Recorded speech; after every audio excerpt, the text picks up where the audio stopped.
All right, I'd like to begin by thanking the organizers for the invite. I'll give a brief overview of base editing, but since this is a very sophisticated audience, I'll spend at least half of the time on a series of unpublished results. This is my disclosure slide. I'm a co-founder and consultant of, most relevantly, 3 companies that use genome editing and base editing, shown here.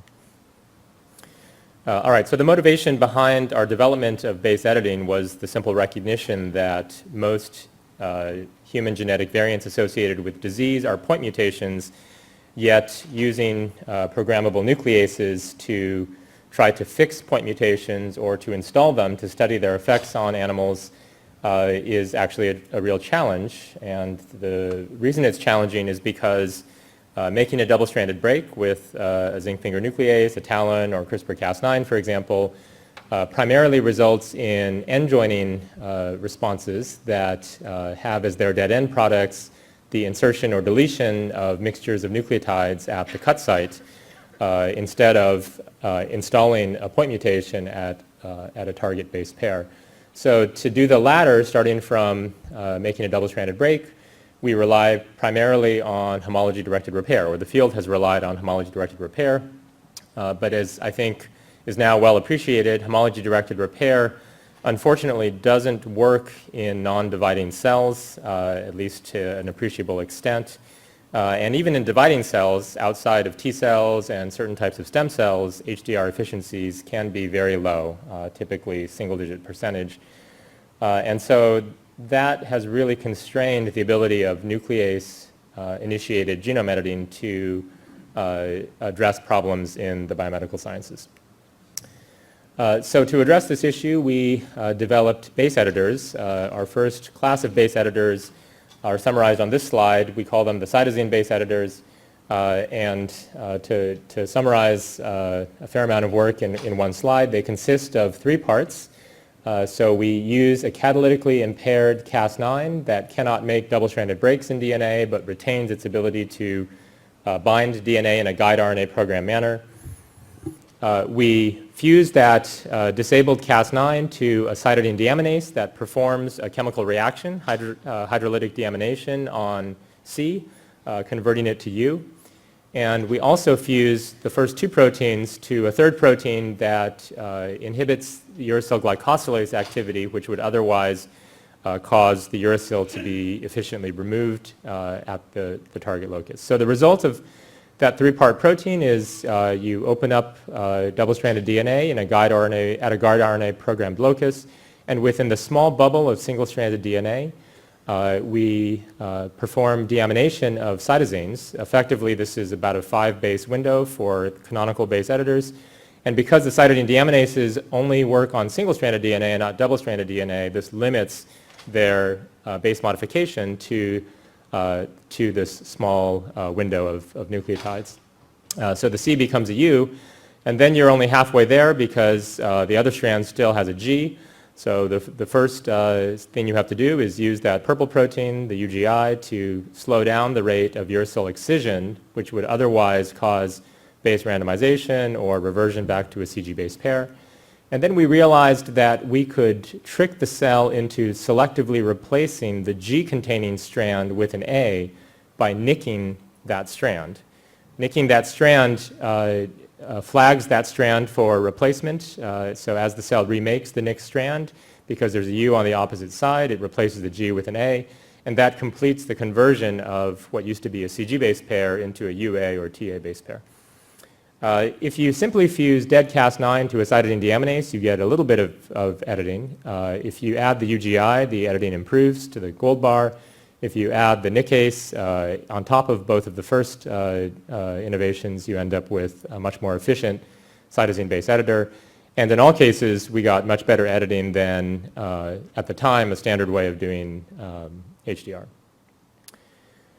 To give you a visual sense of how installing point mutations with nucleases differs from that of using base editors, here's a case in human cells where we're trying to install the mutation shown in green. And on the left, you can use Cas9 nuclease and an HDR template, and you can install those mutations, but most of the products, just as I discussed, are actually deletions and insertions.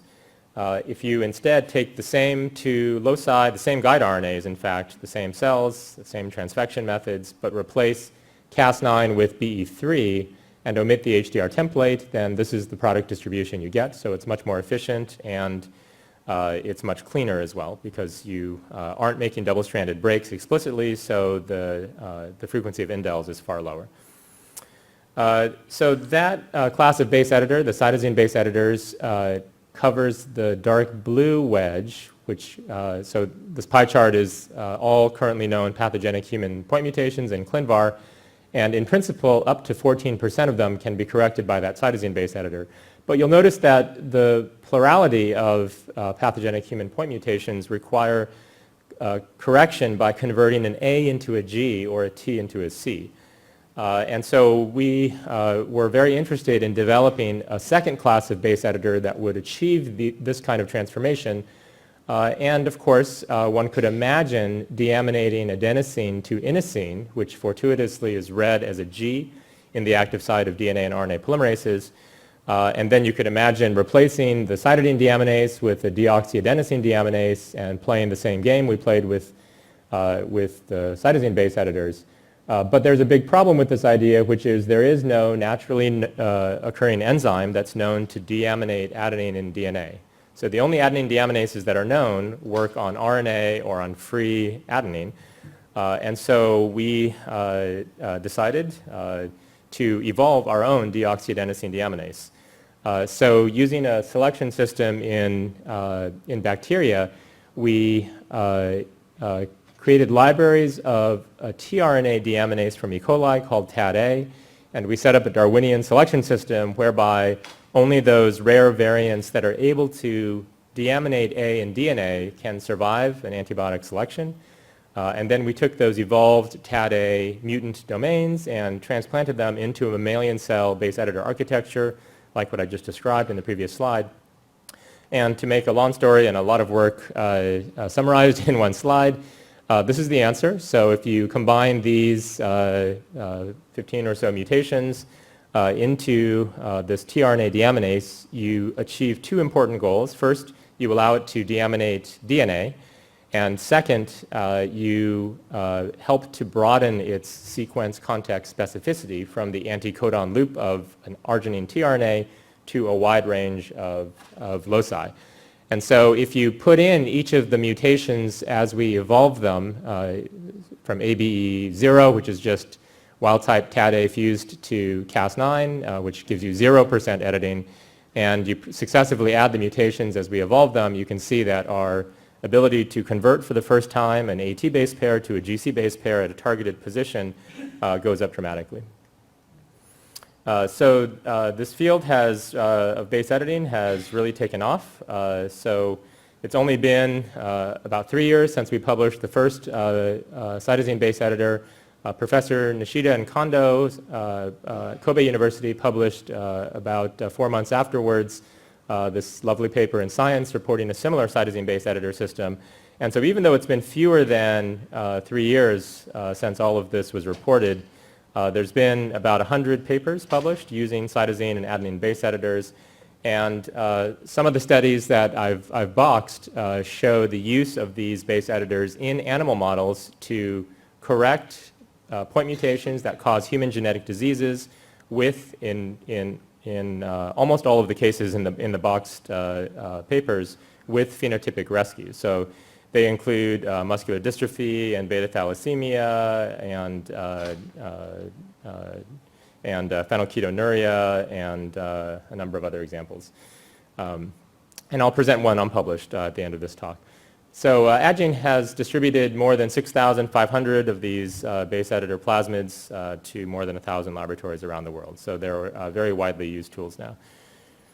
All right, so our recent efforts have focused on maximizing the scope and the impact of base editing. There are many obvious limitations with the basic form of the editors that I described. And so we've sought to steadily improve their editing efficiency and what we call the product purity, namely what fraction of the products are the desired C to T edits, for example, without other edits like C to A or C to G or indels. And to make a long story short, we've developed new types of base editors like this 4th generation BE4 that maximize product purity and editing efficiency. And then we recently found, as did Lucas Dow's group independently, that optimizing expression through optimizing nuclear localization and optimizing codon usage can dramatically improve base editing efficiency in mammalian cells. And so we've seen this also in vivo. And so as an example here, we were trying to install this mutation in SCN9, and we were only able to get in unsorted cells maybe 10% editing with even BE4, but simply by optimizing nuclear localization and codon optimization, we can get 50% editing in unsorted cells. All right, so we also want to, of course, reduce unwanted base editing, and unwanted base editing can take several forms. The first form is something that I call bystander editing. So as I mentioned, base editors have about a 5 base for CBEs or about a 4 base for ABEs window within which all the Cs or all the As get turned into Ts or Gs respectively. Most of the time that only introduces the coding change that you want because of the way the genetic code is laid out. But every now and then you end up editing nucleotides that you don't want to edit that are very close to the target nucleotide. And so we've shown that you can introduce mutations into the deaminase domain that change the width of the editing window to make it narrower, for example. And I'll show you later in this talk some unpublished results on how to broaden the editing window, both of which are useful. These modified editors allow you to do some neat things, at least from a chemist's perspective, quite neat, like selectively deaminate and convert a cytosine at position 6 and not at position 4.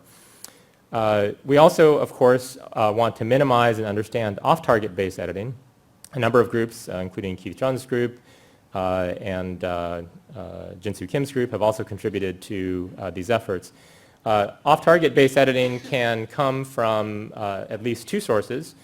You can have guide RNA-dependent off-target base editing, which is simply the base editor landing at a site that's similar to but different than the one specified by the guide RNA. And you can minimize that kind of guide RNA-dependent off-target editing by using high-fidelity base editors. We've described some that simply increase the DNA specificity of the Cas9, or by delivering the base editor as an RNP instead of a constantly expressed DNA construct. And then there's a second form of off-target base editing that's also recently been characterized, which is guide RNA-independent off-target editing. And this type of off-target editing simply arises from the fact that the deaminase domains naturally deaminate nucleic acids in a manner that doesn't depend on Cas9. So based on which deaminase you use, they can still retain, even in a base editor, the ability to deaminate nucleotides in RNA or in single-stranded DNA. And in particular, the ApoBec1 cytidine deaminase that we chose for our very first class of cytidine deaminases has, as far as I'm aware, the tightest Km, 0.2 nanomolar, among all of the deaminases used for base editing. So 2 papers published recently in Science reported that this initial BE3 base editor can indeed deaminate DNA at a low but measurable frequency in the case of injecting high doses up to about 1% of cellular RNA in a rapidly dividing embryo. So I view this as a sort of stress test for this type of off-target base editing because the DNA is presumably got a lot of transcription and replication going on, so it has a lot of single-stranded bubbles. But in this case, you get about 1 in 20 million bases mutated, which, to put it in perspective, is within the spontaneous rate of mutation of somatic cells, but nevertheless is important to understand and to minimize. Now, the same 2 studies did not detect random guide-independent off-target editing by ABE, and consistent with my model that the tighter the deaminase is able to bind to nucleic acid by itself, unassisted by Cas9, the more prone you get, the more prone it is to guide RNA-independent off-target editing. these studies found that random deamination by ABE was not detected, and the KM for the adenine deaminase that we started with is about 4,000 times weaker binding than APOBEC1. And in some unpublished results, which we'll hopefully distribute soon, several of the newer cytidine base editors we've shown show greatly reduced Cas9 independent, guide RNA independent off-target editing. All right, so the cytosine base editors and the adenine base editors can also deaminate RNA, cellular RNA, and even though that cellular RNA is transient because it constantly gets replaced, it's important to understand what that off-target RNA editing looks like. Keith Jun published a paper in Nature just recently online on this topic and gave a terrific talk largely on this topic. So I'll just add to his study to his results by saying that we have identified variants of the adenine base editor that show that preserve the vast majority of the on-target DNA editing, actually show reduced indels and reduced off-target DNA editing. The off-target DNA edit's not shown on this slide, but greatly reduce the RNA editing, which occurs just when this deaminase domain can still bind to cellular RNAs.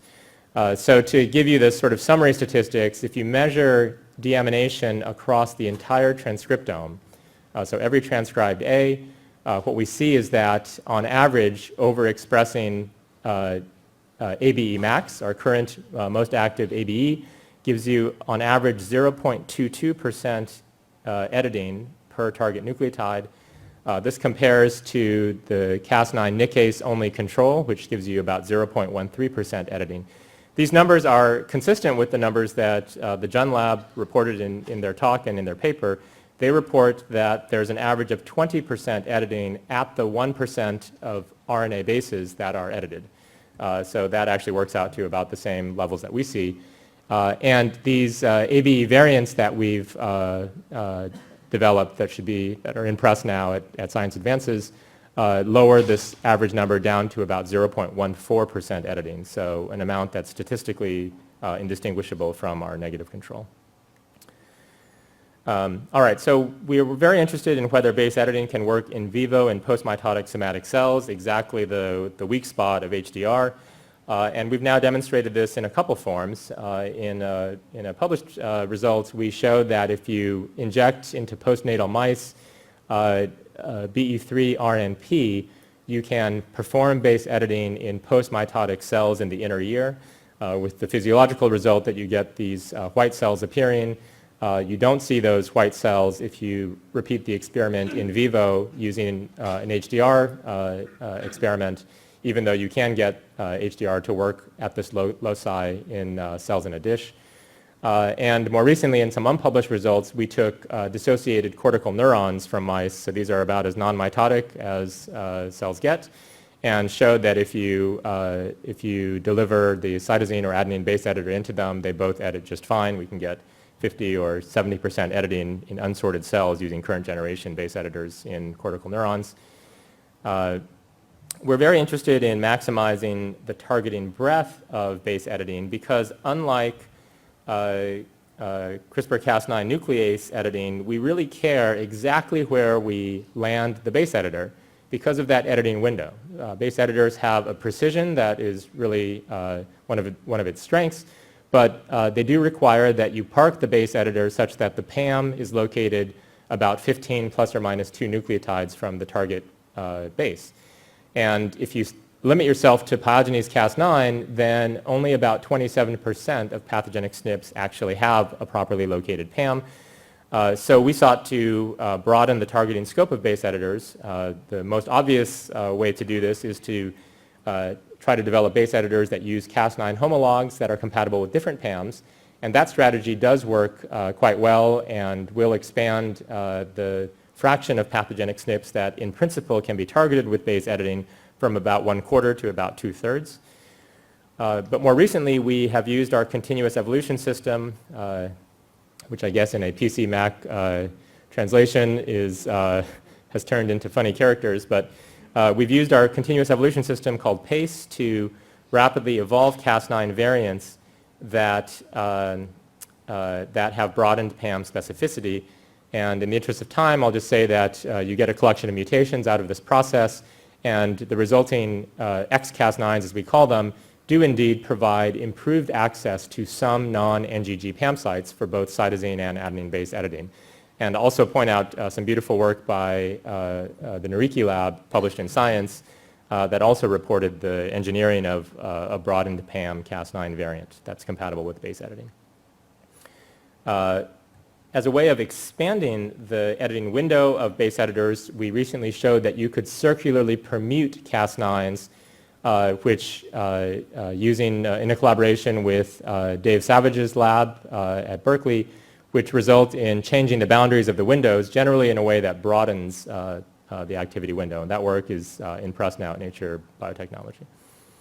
Okay, so finally I'll give an update on some unpublished work to use base editing to address progeria in cells and in an animal model. So progeria, as many of you know, is a tragic genetic disease in which a single C to T mutation at one site in one copy of one gene causes these kids to rapidly age and pass away by about age 13 or 14.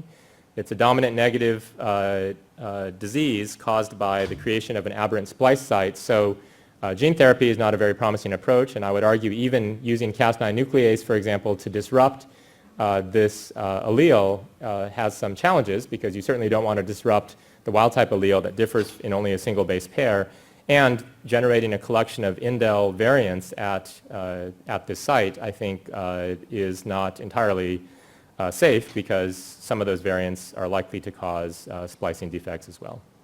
So we were very interested in just using ABE max, and we had to make a PAM variant of it to access this site properly that directly converted the pathogenic point mutation back to wild type. And so we took fibroblasts from 2 of these kids and showed that indeed, after 10 days infected with a lentivirus in this case, those fibroblasts show more than 80% correction with undetectable levels of indels.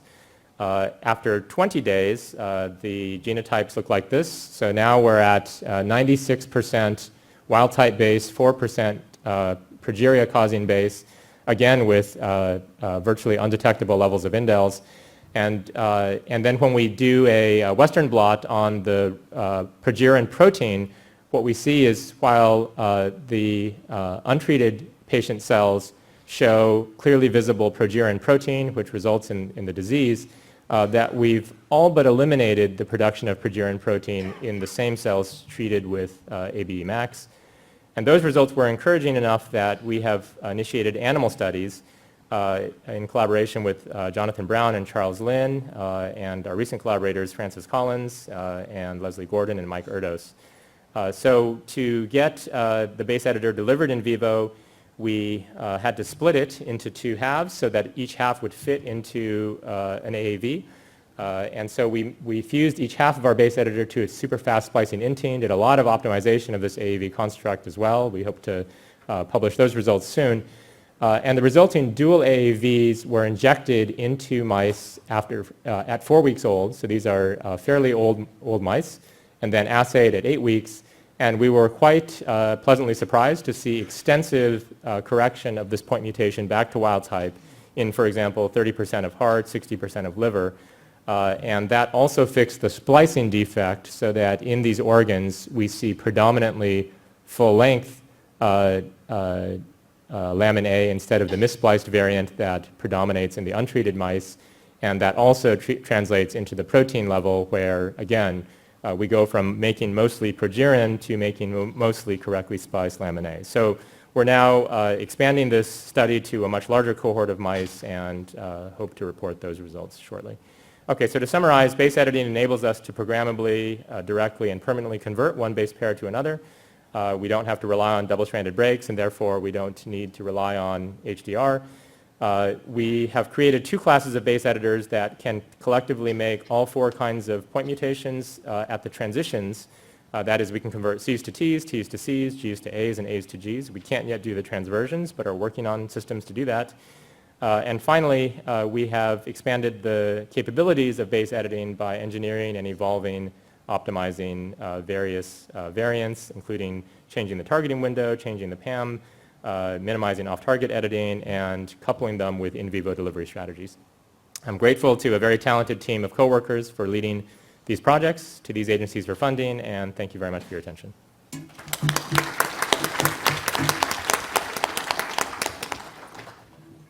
We can take your questions now. I have a question, actually. So you mentioned that several of the newer base editors are showing less of the Cas9 independent, or the editing that is off target. How did you make that? Yeah, so I think it really, at least our results suggest that it really is a matter of how tightly the deaminase can bind to DNA.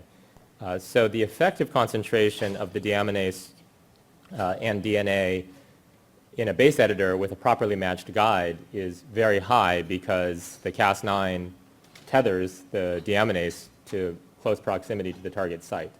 So you can get away with a pretty weakly binding deaminase activity for on-target base editing. So you really actually want a deaminase domain that has a pretty crappy KM because you don't want it to be able to bind DNA in an unassisted way. So simply using variants that are either naturally known to have defective binding or that you engineer to make defective will substantially reduce that independent, guide-independent off-target editing. And for the ABEs, at least the two studies that have reported this phenomenon, didn't see any. And again, for TAD-A, it naturally has about a 4,000-fold weaker KM for binding to its substrate, consistent with this model. Okay. Go over here first. Excellent talk, David. Thank you. I was wondering, now that we're seeing Cas9 immune response, is there anything known about the response to ApoBec and devolved TAD-A? Yeah, no, there are some human deaminases that have been used for base editors, but I think if you're already using Cas9 or something that looks like Cas9, since humans aren't known to have them, you've already conceded the fact that you're either going to go in quickly, hope that the immune response isn't clinically relevant, and then never come back, or you're going to immunosuppress transiently during the duration of the editing. We do see, at least in mice, that the editing can take place quite quickly in a matter of days. So I don't think even if you have to immunosuppress that you would need to for an extended period of time. Okay, let's go over here. Thank you. During this procedure, you are inserting uracils and inosines into the DNA, if I understand correctly. You're just converting what used to be a C or an A to a U or an I. That's yes. Do those variant base pairs stick around, and do they have different effects than the original base pairs would have had?